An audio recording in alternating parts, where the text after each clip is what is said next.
ایک دیوار کے فاصلے میں زندگی بہت مختلف ہوتی ہے.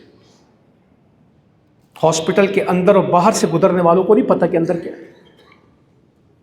گھر کی چٹائی پہ سونا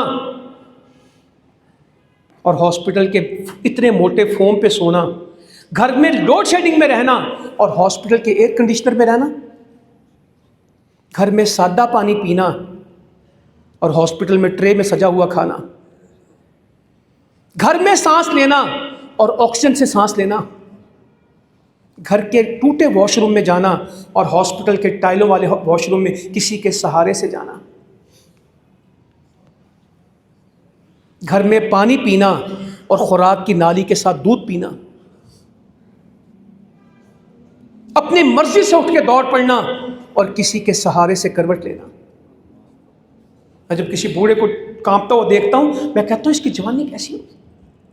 بابا کہندا میں پتر 2.5 من دی بوری ایک ہاتھ نال چٹکے چ سٹدا سی، سارا دن کئی وائی دی سی، پرواہ نہیں سی ہوندی.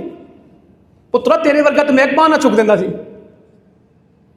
بابا جی اب کہتا ہوں تے گلاس پانی نہیں پیتا جاتا. اب تو جوتا بھی کوئی پہناتا ہے، میں تو اپنا تسمہ بھی نہیں باندھ سکتا.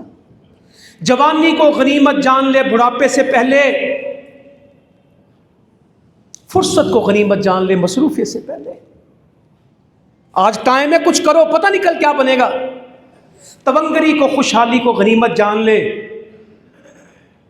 بدحالی سے پہلے، فقر سے پہلے. آج اچھے حالات ہیں اس کی قدر کر، کل پتہ نہیں کیا آ جائے گا. آج خوشحالی ہے کل فقر آ جائے.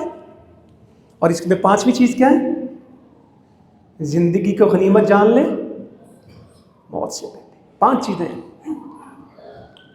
جوانی بڑھاپے سے پہلے، صحت بیماری سے پہلے، فرصت مصروفیت سے پہلے، خوشحالی بدحالی سے پہلے، اور زندگی موت سے پہلے. 5 کو 5 سے غنیمت جان لے.